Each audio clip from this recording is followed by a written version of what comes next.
Hello there, listener. It's Jordan from the Christ MotoGP podcast, and in true fashion of how things always play out, we recorded this podcast before the official announcement of Marco Bezzecchi's move to Aprilia. Just been confirmed as I am now recording this, he has signed a 2-year deal with the Italian factory and will be teammates with Jorge Martin next season. There'll be more reaction from us in our next podcast about this signing. We hope you enjoy the rest of the show.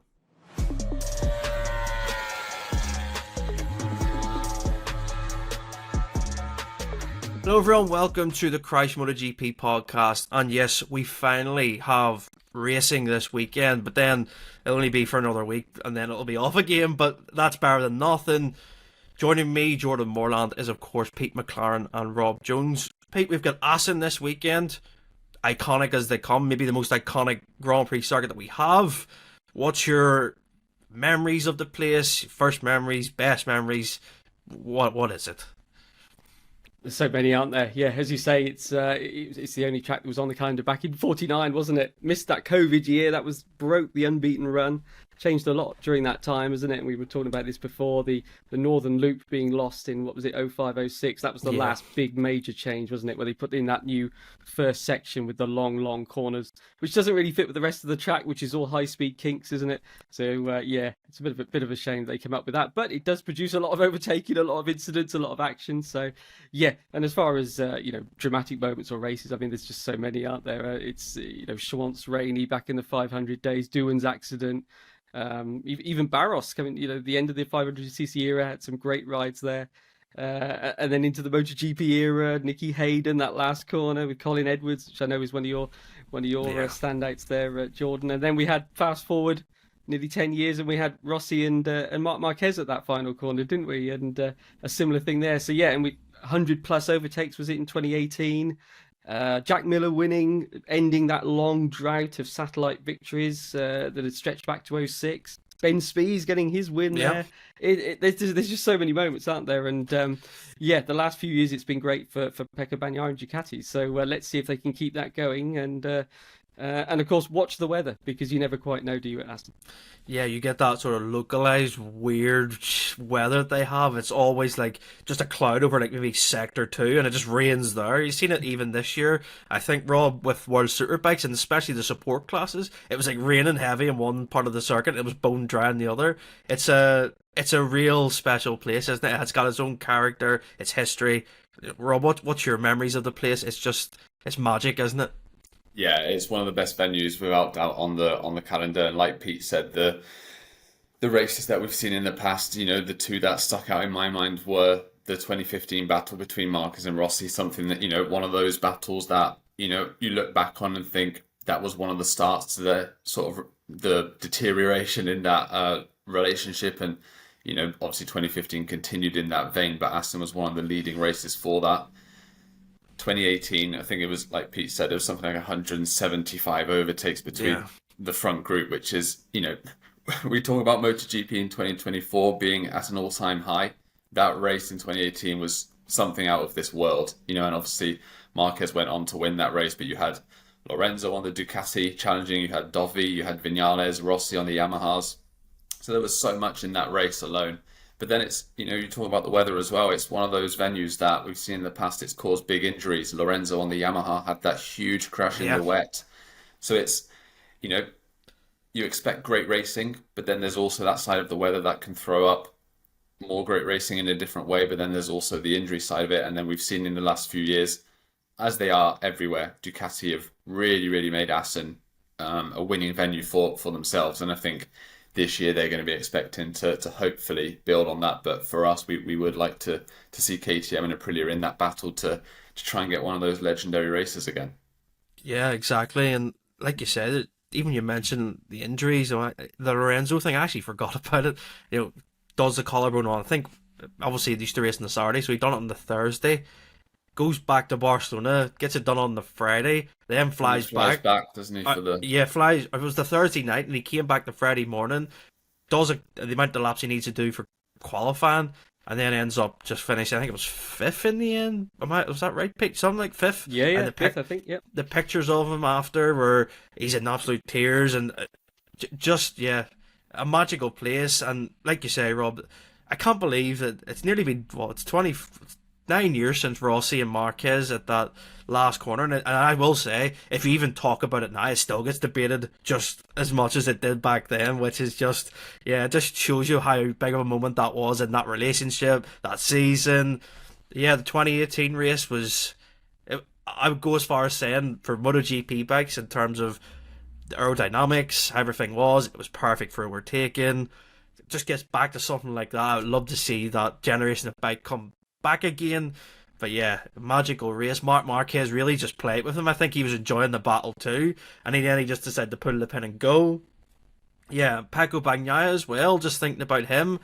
It's a circuit where he won his first ever Grand Prix in Moto 3, so it's a place where he loves, and that's the best place to start. You know, as I said just before recording, Pecco's looking to make it 3 Grand Prix wins in a row around Assen, and 3 in a row in his current run of form that he's on.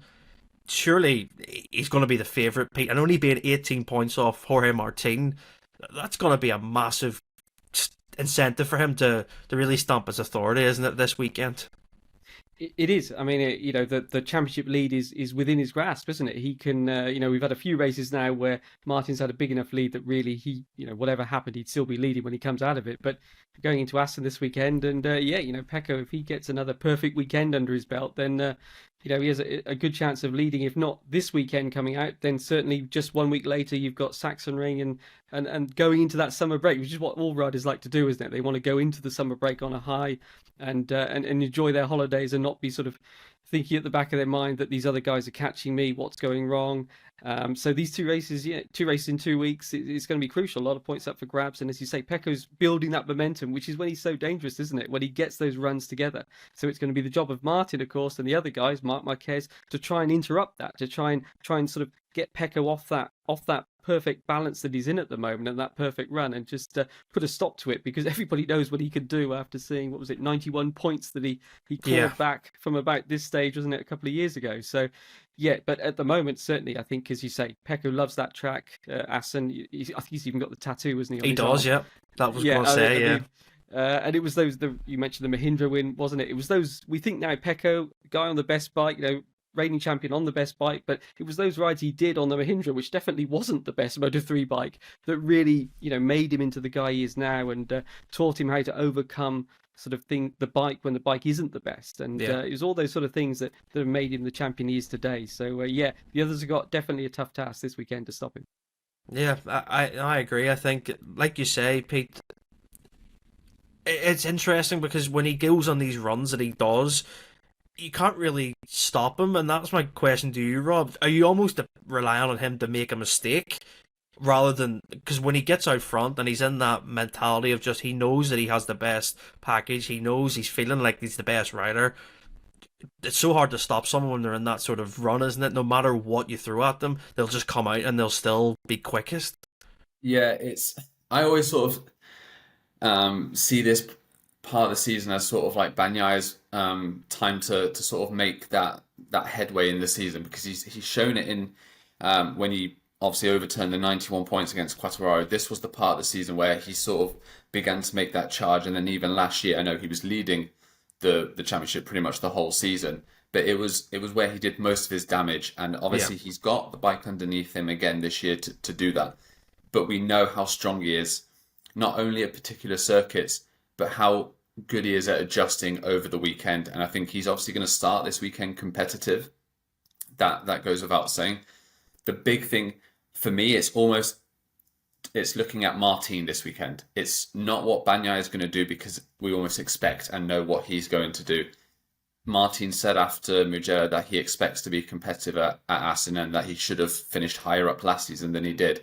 I think this will be a big weekend for Martin, because Bagnaia is going to be extremely strong. To your point, Jordan, you are almost thinking, or hoping, if you're another rider, for a mistake, because that might be your sort of way through the door to get points on Bagnaia at a venue like Assen, which I know Bezzecchi was extremely strong there last year and led every practice, the qualifying, won the sprint, and then when it came to the Grand Prix, Bagnaia won.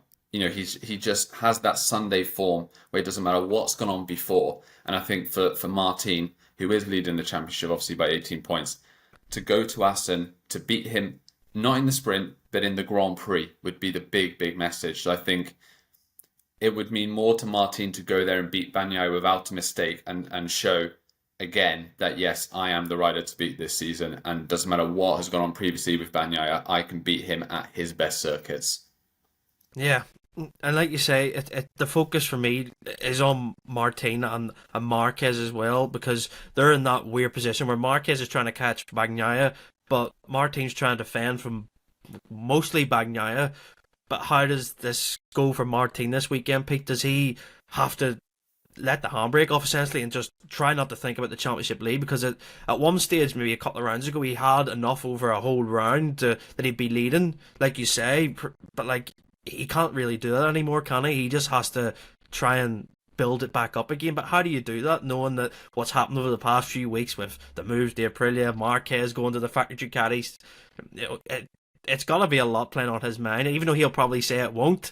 You just know in there it'll just be niggling at him. And the same goes for the other two as well. They're going to be thinking about next year as well. Yeah, that's exactly right. That's the key thing that's changed, isn't it? Since Mugello, the last round, it's the rider deals. How will that change things? Will it change anything? We don't know. But will it shape? Pecco now knows he's going to have Marc alongside him next year. Martin now knows he's leaving Ducati for Aprilia.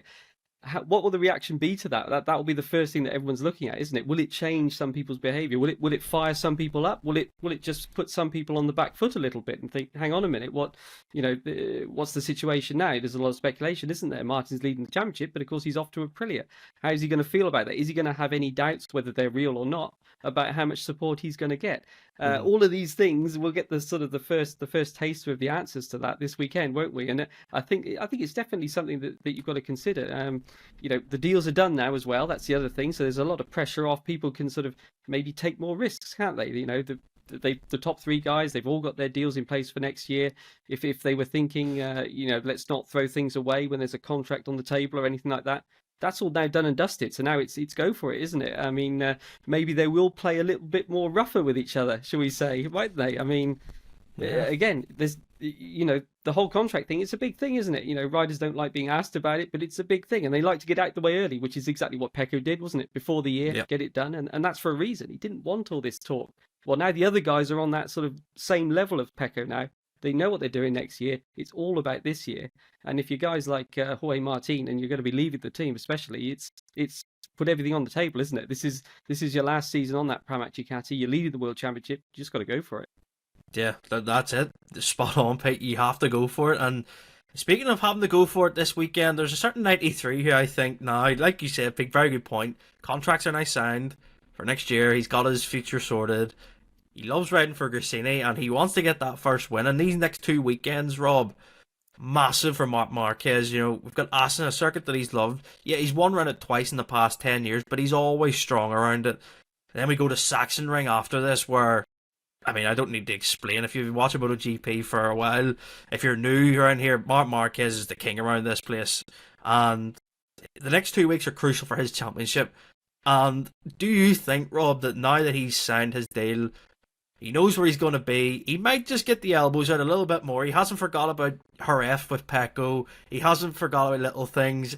He remembers, and he did say that. He'll kind of keep it here for when he needs it. And I think it's... Yeah, I think it's going to be a lot of fireworks this weekend, especially with Marquez. Yeah, I mean, I'm not sure it's possible if Marc can get his elbows out even more than he naturally does. But it's possible. But, we mentioned it, Pete said it perfectly, the fact that, and we'd hinted at it previously, do Ducati sort of hold this decision back in favour of Bagnaia and sort of make it unclear for Martin and Marc where they're going? That's all out the window. All three of them know where they're going, what bike they're going to be on. And for Marc, like you said, he maybe doesn't have the winning statistics at Assen like he has at other circuits, but when he's had the bike underneath him, he's always been strong there. And I think naturally he's going to be strong there because he's been strong all season, so I don't see why that would change. He's got the bike that was dominant, really dominant there last season. So again, that's another good sort of caveat for him, something that he knows, right, we've got the data, we know how we need to start the weekend, and then to build off that. I think he's going to be extremely strong at Assen, potentially a first win, maybe not in the Grand Prix, but maybe a sprint win could come his way. And I mean, like you said, you summed it up perfectly, Jordan. I don't need to say how good he is at Sachsenring. The only reason he hasn't won there the last couple of seasons is because the Honda has been so lacking against the competition. But his last win on the Honda, he should never have won on that bike. Yeah. And he won that race because he is king of the ring. And he's going to be, to have the Ducati underneath him now, it's not like he's just got a better bike to challenge. He's got the best bike to go to Sachsenring, which he maybe hasn't had for 7-8 years. So he's going back to his favourite circuit, a circuit that he just knows all the little details, where to be faster, on a circuit that is actually very short and does bring the field closer together, but somehow he finds those 2-3 tenths on a circuit that doesn't really allow you to find that. So it's a lot of talk and big words, and there'll be big pressure. I would be stunned if he doesn't win at least one of the races at Sachsenring, if not do the double. I think that could be that weekend where we just see him sort of practice qualifying races, just absolutely across the board, dominate. And then Bagnaia and Martin even just assess it and see it as okay, that's a Marc Marquez weekend. He absolutely destroyed us, but it's Sachsenring. It's sort of maybe a one-off, and we won't see that again. But I think for Marc, he's got the potential in Assen to not only achieve a big result, but to set up his Sachsenring, because it is a back-to-back, to sort of get the bike in the perfect window and then go into the German Grand Prix, and basically lay out all his cards. Yeah. It is interesting, Pete, isn't it? Because if we're just going to assume it's going to be the two GP24s, obviously Bastianini, we're going to talk about Viñales and Elisa Spargo for the Aprilias, the other GP23s, but how's it going to be for the likes of Marc and, like, say, Bezzecchi going on the GP23? And did you, against these 24s around Assen, because they're already so strong, but, like, if the 24 is shown this year, it's got even better at the circuits than it was last year. How difficult is it going to be for those guys this weekend? If it's, a dry weekend, the whole weekend through, it'll be a real tough task to beat Martin and Pecco, won't it? Yeah, there's different ways of looking at it, isn't there? It's a fast and flowing track, but it's not the great big long straight, is there, like at Mugello? So where, the 23s, the 24 we know has got the power of the engine again, isn't it? And the factory ride height devices and everything else. So that's not going to be as big as an advantage at Assen on a flowing track.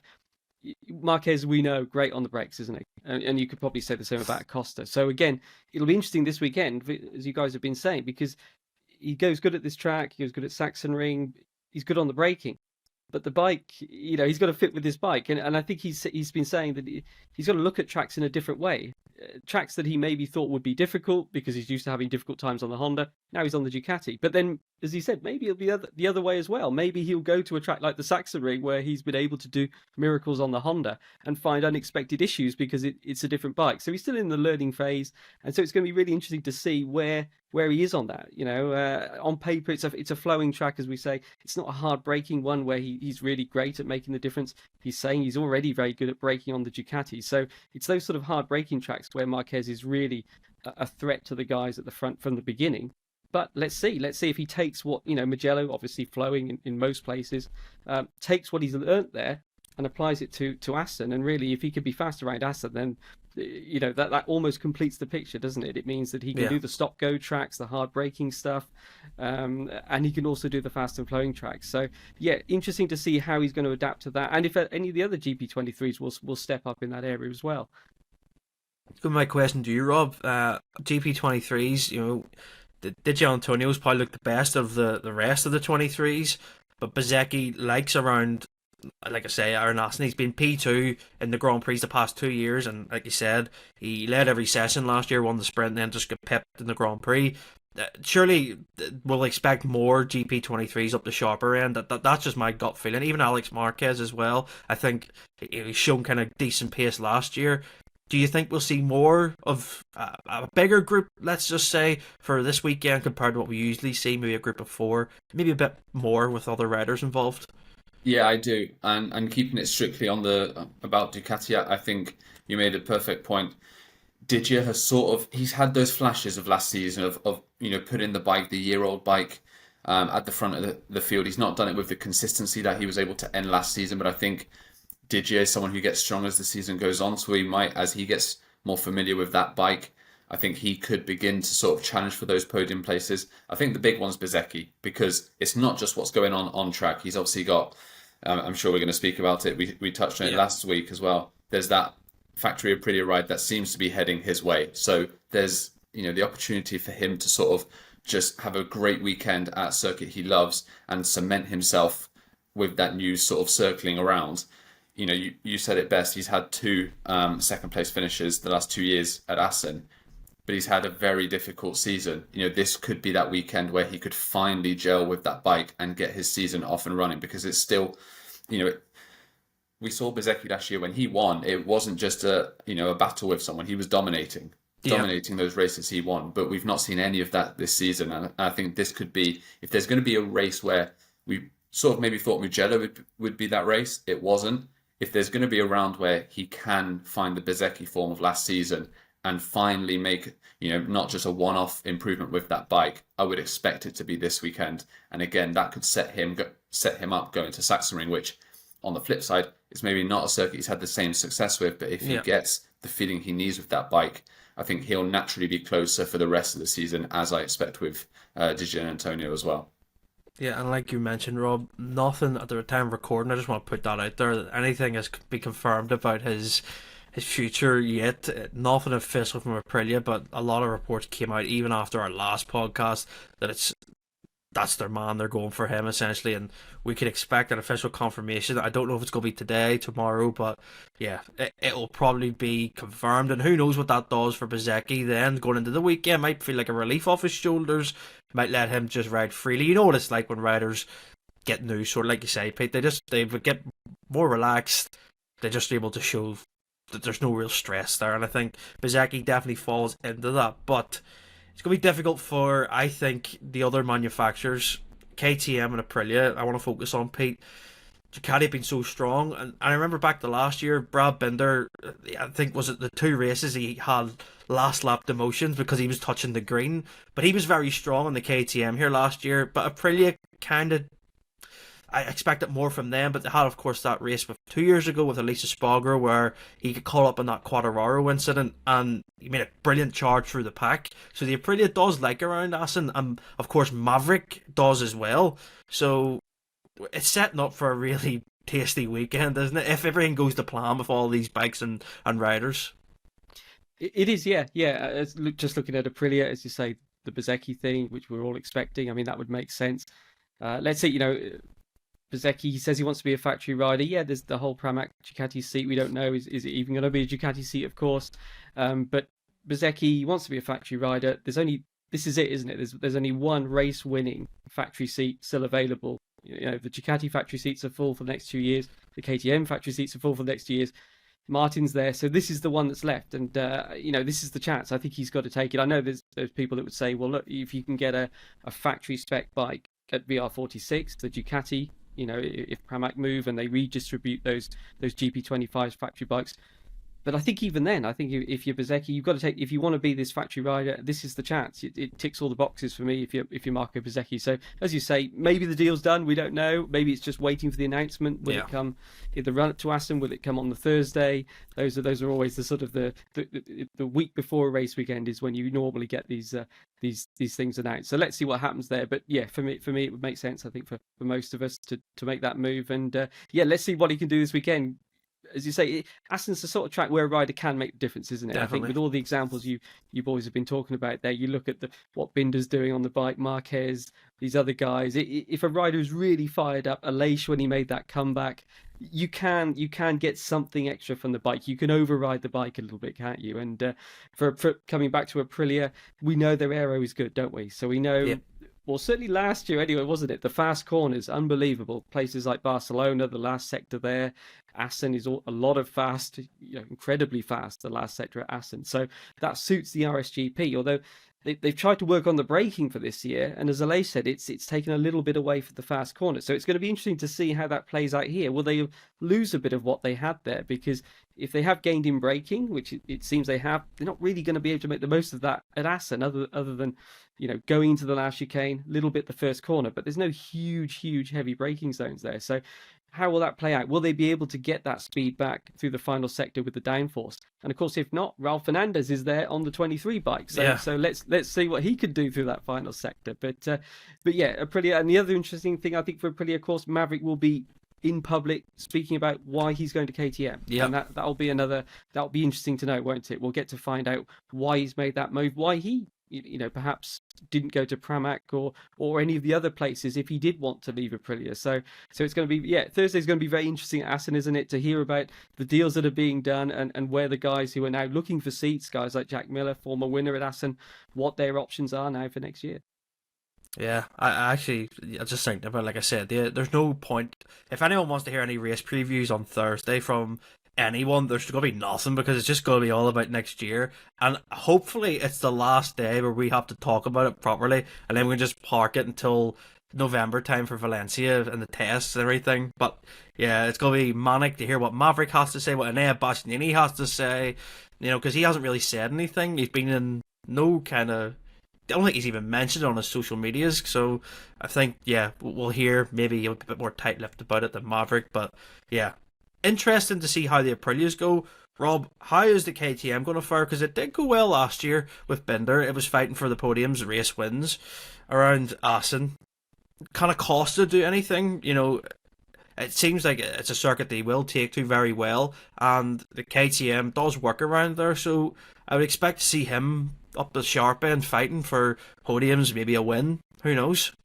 Yeah, I would expect KTM to have a good weekend. I think it's something that's very, very possible. We, like you guys said, we saw with Brad Binder last season how competitive he was. He obviously had those last lap incidents where he was getting demoted, but just in terms of his pure pace, he was very, very strong. How competitive can Augusto Fernandez and Jack Miller be? Based off this season so far, we'd like them to make that step forward, but is it very realistic? We don't know. The big one for me is Pedro Acosta. In recent rounds, he's been the one rider outside of Ducati who's had the potential, maybe not for the win overall, but he's had the potential to bother them and be on the podium. Obviously, Le Mans was a great opportunity, but he crashed. He was very strong in Catalonia, and he was strong in Mugello. He was, the best non-Ducati and the one pushing them at the beginning of the race. So I think this is a circuit that, again, naturally, because the field comes closer, I think that's where Acosta could make the difference. It's a circuit he likes, which I think we're beginning to learn is pretty much every circuit he goes to, he seems to get on with pretty well. But we've seen in previous seasons in Moto2 and Moto3 that he does like Assen, and that bike is almost tailor-made for him. Even though he's a rookie, he's showing that it doesn't matter what the circuit is, he just goes there and just adapts on the Friday from the first practice session, and then he's competitive. And I would expect nothing less this weekend. He's, whether it's sprints or Grand Prix, he's showing a knack for being on the podium, and I think it's only a matter of time before he takes that next step. And why can't it be this weekend? We don't know. We expect Ducati to obviously be the fastest, but we never know. KTM do, like Aprilia, they do have the recent results to show that they can at least fight Ducati, and if that's the case, Acosta's going to be in the mix. Yeah, it depends on the weather too, doesn't it, Pete? I think we've seen it at Jerez, wasn't it, really, where Acosta looked like he was really going to, this could be the chance for the first Grand Prix win, but then the qualifying really scuppered him because of that. Something like that could kind of play into it for any of these top riders and teams. You really need to be on it in every single condition, don't you, around Assen especially? You do, yeah. I think the way it's looking at the moment, Saturday or Friday could be a bit showery. So maybe there'll be a few tense moments for the top guys to get that automatic place into Q2 for the Saturday morning. Look, at the moment, I think Saturday and Sunday's looking relatively stable as far as rain, but you never know, as you say. It's such a high speed track that even just a change of the wind direction, that could be enough to completely change the handling of the bikes through there. So yeah, it's the kind of track where you got to keep on your toes at all times and go out instantly fast and on it. But it's a fine line because it's so fast that one small minor mistake and suddenly you're heading across the grass at incredible speed. So to answer your question, the weather is always, it's got to keep everyone on their toes. You've got to pick the moment. You've got to be ready to go out there, set your right time, set your fast lap at the right time. And as I say, at the moment, that looks like Friday is going to be the one where potentially you could get caught out. Yeah, and Pete, what about Yamaha? The last time they had a win here was 2021 with Fabio Quartararo, and it was a 1-2 with Maverick, who that wasn't really, if you remember those scenes, he wasn't really happy as when he was going to leave Yamaha, essentially. They done a private test last week at, I think it was Valencia, wasn't it? And Quartararo said he had done like 102 laps or something on his Instagram, and I was like, wow, that's for a day of testing, that's a lot. Could they surprise people this weekend? Because the nature of the circuit, I always think it's like a Yamaha circuit. The way it is, that I know that the bike has changed a lot, but surely they could expect a positive result this weekend from both their riders, because Alex Rins does like this circuit too. I remember him on the Suzuki in that 2018 race. He ended up, I think, finishing second, and then he's been in the lead, I think, at some point, and he's crashed out when he's been on the Suzuki. So he does like the circuit, and it is a rider's track. So could they potentially mask the issues with the bike and have a real positive weekend? The ingredients are there, aren't they? As you say, whether when you put them all together, you get a great cake or you get a disaster, who knows? But the trouble is that the handling, isn't it? They've been talking about how heavy the bike is to change direction, and Assen is all changing direction. Yeah. And so that's where I think the hope will be that doing those 100-odd laps at the private test, that they got some better maneuverability in the bike, that they're not going to be giving themselves arm pump basically from heaving the bike over from left to right, because that's what you're doing all the time at Assen at a really high speed. So it's going to be a good test. But certainly the riders, they like the track, they know how to go fast around there. The Yamaha in the past, when it was the sweet handling bike that we sort of always stereotypically think of the Yamaha has for many years, it was perfect for them, wasn't it? I mean, and at the same time, it used to be a disaster for Ducati. You know, they used to struggle to get into the top 10 sometimes because they couldn't turn, and now it just shows how things have completely flipped the other way. But yeah, I think that the hope's got to be for the Yamaha guys that they can make this bike maneuverable, because otherwise they're in for a long race muscling a bike that doesn't want to sort of turn around that sort of high speed track. Not easy. Rob, what do you think of Yamaha's chances? Like I say, Pete mentioned it's spot on that they're having so much trouble with the weight of the bike. Surely they would have done something in these tests to fix it. Do you think they can have a positive weekend if, fingers crossed, they have got an issue around or fixed the issue for just transferring weight essentially on the bike, moving it?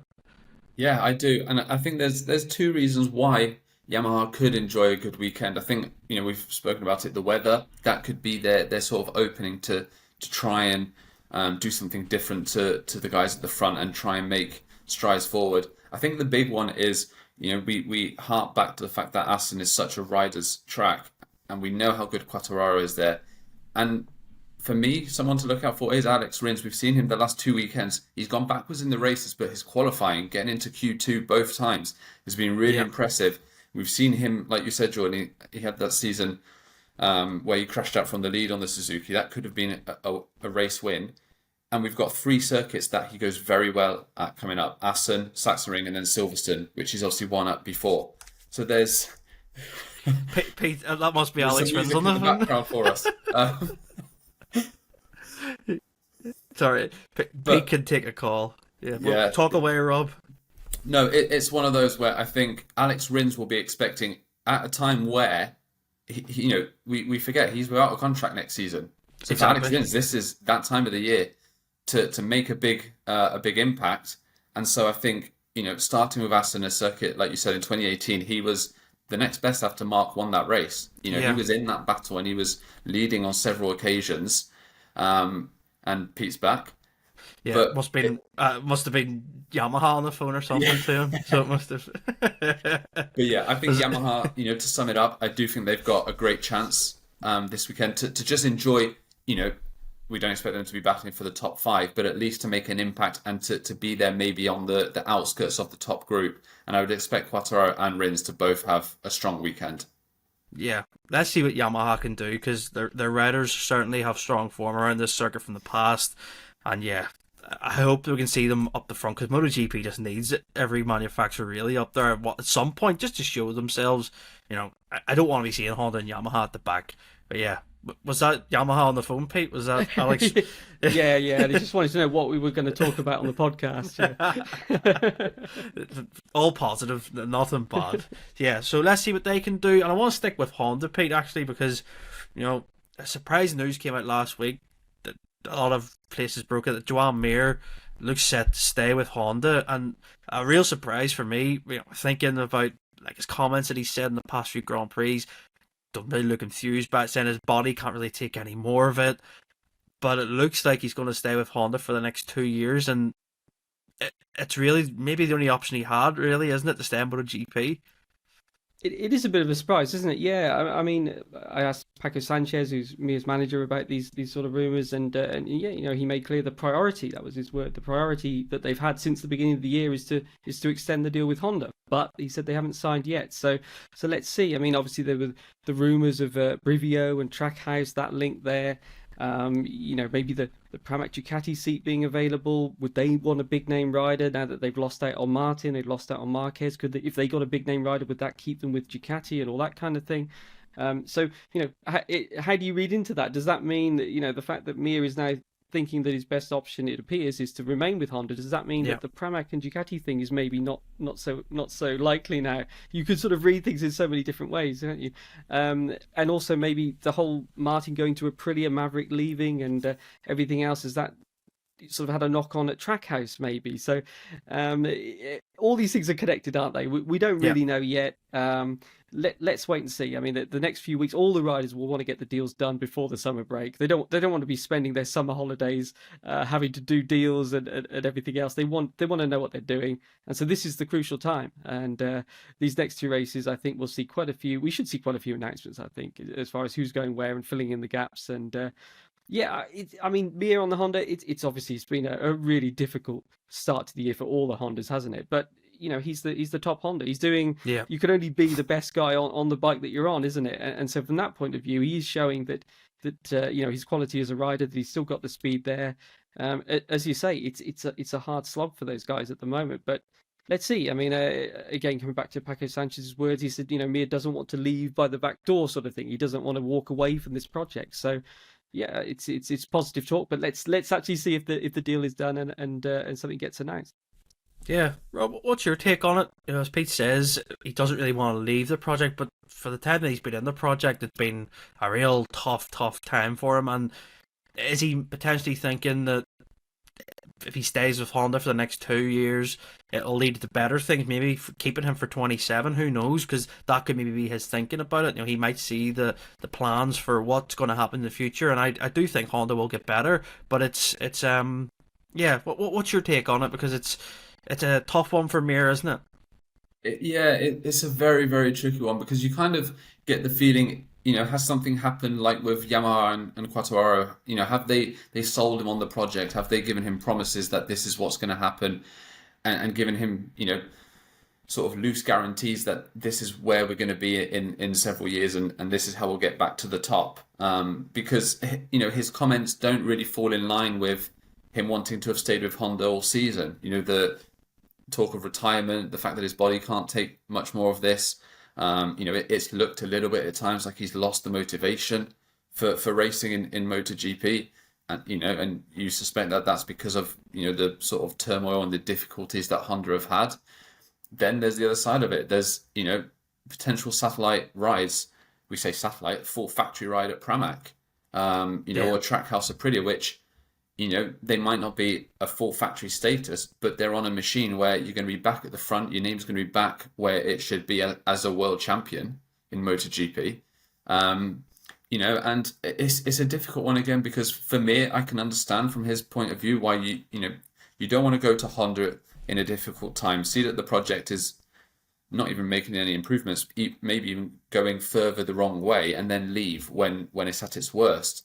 But at the same time, this is, a sport where the careers don't last forever, and you don't get medals for staying with a project that's bad to try and, have a good face at the end of it and show that you stuck with them. You've got to also do what's best for you in terms of winning, and building your career that way. So from that point of view, it would have made a lot more sense, in my opinion, that he'd gone somewhere else. So it's a difficult one for Mir. I can understand that. A bit of a strange one. I think that he is going to renew with Honda potentially for another 2 years, and in the hope that they're going to get somewhere that they're visibly not at the moment. They are rock bottom of MotoGP on a consistent basis, and I think it's going to take them a lot longer than it is Yamaha to get out of these problems. Yeah, and let's just see, because as Pete said, there'll be so many announcements probably in the next 2 weeks that I'll be glad for it too. I'm sure you boys will, because there's so much. Yeah, I just think about this Pramac thing as well. It's just lingering in the background. I'm like, that's going to drop, and that's going to cause a lot of movement with people. So yeah, nothing official yet with Mir, but I do expect that to be official, like Pete says, the next 2 weeks. Pete, what about Toprak Razgatlioglu? It turns out that Kenan Sofuoğlu must listen to our podcast, because after we had done that podcast about him talking about maybe MotoGP in the future, Speed Week do an exclusive, and Kenan Sofuoğlu says, we're looking at maybe going into MotoGP next year, and it's like, well, hang on, that just kind of came out of nowhere, and what do you make of that? It's pretty special that they're considering that this early on, when he's even leading the championship for World Superbike and with BMW as well. Just shows where their intentions lie, doesn't it? Yeah, it does. Yeah, I think we could probably just replay last week's podcast, can't we, Yeah. for this section? But yeah, I mean, it depends on which side you look. Well, there's many ways you can look at it. But as I say, if I'm Honda, Toprak is one of the names at the very top of the list. Just the talent is there, the willingness to take on a difficult project. Potentially a 2-time World Superbike champion. He's going to come in, if he'd come into MotoGP fresh, without any preconceptions about, well, this is what that other bike did that your bike doesn't do. He's just going to get on the bike and say, this is what I want it to do. And he's just going to ride the wheels off it, which is what we're seeing on the BMW. Honda have got a lot of great riders there already, proven riders, race winners, Zarco, Mir, if he re-signs as well. They've got Marini, who's also a clever guy, to do all the other stuff, and it would do no harm at all, I think, to bring in somebody. It's almost the best of both worlds, in that it's a rookie, but it's a rookie with massive amounts of experience of taking on a project, and in that we've seen with the BMW, that isn't the easiest, and making it work. And I think that's what you're looking for when you're in Honda's position now. This is a big rebuilding phase, just adding to what you guys have just been speaking about with Mir. This is the first year without Marc Marquez, isn't it? This is the start of a new era where they're not looking to build a bike that works or that works around this fantastic one-off talent. Now they've got to make a bike that will work for several riders, which is what people have been saying Honda need to do for a long time, isn't it? Not just rely so much on Marc. And I think that they're at the very start of that process, which is, as you guys have said, the trouble is, how long will that be? But that's where they are now. It's a whole different situation to what they've been in previously, where it was make that guy happy, make the guy who's super talented, that will win races if he can get what he wants on the bike, just give him what he wants. That's gone out the window now. Now you've got to take the more modern approach, almost, of Ducati and the others, of listening to every rider there, raising the level of the bike so it works for different styles and everything else. But to come back to Toprak, it would still be a big risk. I know that I was sort of all in favour of it, but there's no doubt it would be a risk. He tried the M1, didn't he, for a couple of times. It didn't work with his riding style. We know how important it is to use the rear tyre, don't we? The rear grip, basically, under braking and everything else, which is the opposite of Toprak's fantastic style, isn't it? His rear tire's never actually on the tarmac. Exactly. It's always off it. Exactly. So there you are. But in many ways, it'd be like the adaptation that Marc Marquez has had to do to the Ducati. He was a rear wheel guy, in the air kind of guy, wasn't he, basically? Yeah. And now he's trying to work out, how do you use this extra grip that the Ducati has at the rear? That's the process that Toprak would have to go through. But I have no doubts that he could do it. He's shown he can jump on a different bike, completely change his style. So yeah, I mean, really, I know we were talking about it, but really, if his management, if Kenan is looking at this, it would be a huge thing for MotoGP, wouldn't it? And yeah, as we know, coming back to the options, Kenan's made clear. Kenan, of course, we should say, rewinding a bit, he went to Moto2, didn't he, as the World Supersport champion, and he knows how difficult the Grand Prix paddock can be to work in and everything else if you're not on the best machinery. And he's always made clear Toprak needs to be in a factory team. And there's just not that many factory places now. There is, of course, the one still at Yamaha, but I think having tested the bike, having split with them already, it would be massive to go back there again, wouldn't it? Whereas Honda, everyone knows what Honda's capable of. It's the time frame. But if they throw everything at it, they've got Toprak. Yeah, I mean, it would be a fantastic thing for Honda. And for Toprak, if he was to turn that around, what a legend that would make him, wouldn't it? To come into Honda after all these difficult years. But let's see. I mean, who knows? I mean, as you guys were saying last week, there's a great case to make for Toprak staying in Superbike and becoming the Johnny Ray type legend in Superbike, if you like, of perhaps the greatest ever. He has the potential, doesn't he, to be up there and challenge maybe even Johnny Ray's titles. It all depends on what he wants to do, but I think all of us would agree it'd be great to see Toprak in MotoGP at some stage, and sooner rather than later. Yeah, Rob, what do you think of Toprak? Because he's what is he, 28? I think he's 28, isn't he? His age. So it kind of reminds me of the days when you used to get Colin Edwards and used to get Bayliss moving to MotoGP. They didn't really feel like rookies. Same for Ben Spies. They kind of just came in, and they're at a point in their career where they're in their primes almost, and they're moving into MotoGP. That adaptation, if he did do it, it would take a while, but it's just with talents like this, you have to just maybe say you tried it at least, instead of being like a Johnny Ray where he only came in for maybe a replacement ride or two with Casey Stoner, and he never really got that chance again. And he kind of says it in his books and stuff where he wishes that he had took the chance. Toprak probably doesn't want to have that same thought, does he? No, and I think, like you said, 28 years of age, but it actually feels like he's younger because he's not been around a huge amount of time. He obviously came into Superbike at a bit of a later age, and before that, super stock.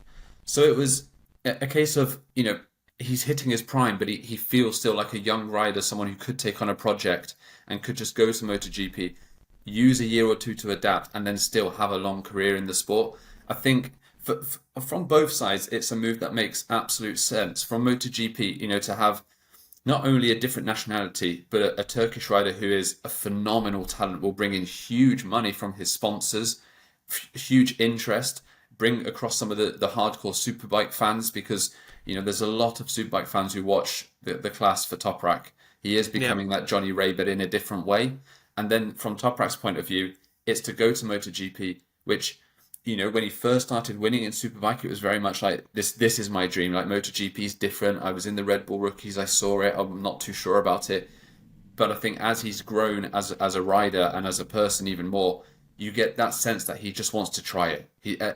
Even if it doesn't work out, he just wants to go there, mix it with the likes of a Marc Marquez, the Martins of this world, the Bagnaias, and just be on a bike in that class and show what he can do. Because we laud Acosta and Marc for their unique talents. We haven't seen a talent like Toprak in the way that he rides a motorcycle. And if he can sort of blend his style with a MotoGP bike style and then get a compromise out of that, it's something that we probably haven't ever seen before. And there's no reason he couldn't be competitive. So I think for Toprak, the deal with BMW was a big one. To now, it looks like the favourite for the Superbike Championship. He's obviously got reasons to stay, and BMW themselves have said they want to come into MotoGP. But if you're Toprak and you're thinking, I'm 28 years of age, I've got all the money in the world, why don't I just go to MotoGP? Do I need to stay with BMW and see it out for this amount of years before going? Why don't I just go now? If the opportunity is there, I think it's a move that we obviously want to see. Like, who wouldn't want to see Toprak in MotoGP? But from his point of view, why not just go there and try it? It's something that I think he would maybe regret not doing if he doesn't. Yeah, I agree completely. Let's just see what happens.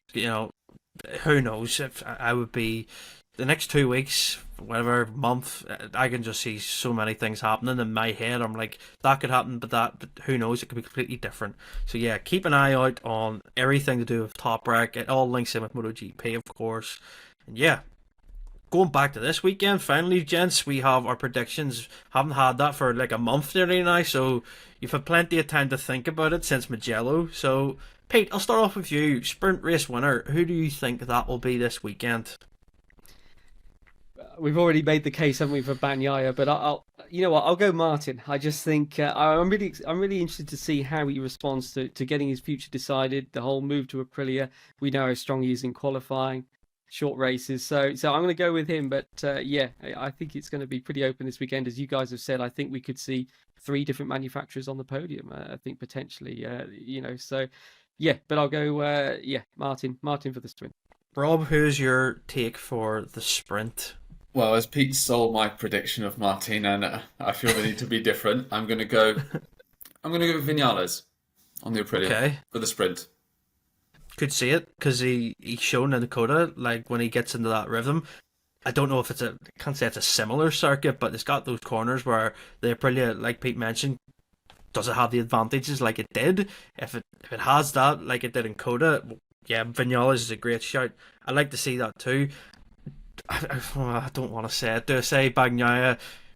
Yeah, do you know what? I'll say Bagnaia for the sprint. I think he's just in great form, to be honest, and it won't be an easier sprint win. I think it's going to be manic. I think there's going to be so many people involved. There's going to be, yeah, a big group of them, but I think the Bagnaia is going to just be bulletproof. I think in the last sector especially. I give people a tip. Go back and watch him last year.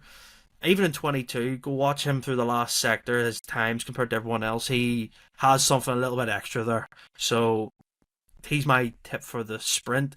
Pete, what about the Grand Prix? Longer race, weather factors, might be dry still.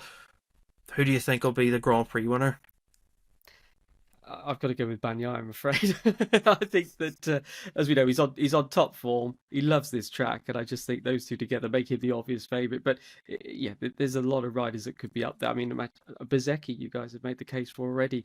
A fired up Bezzecchi looking to either seal a factory deal or just having been announced.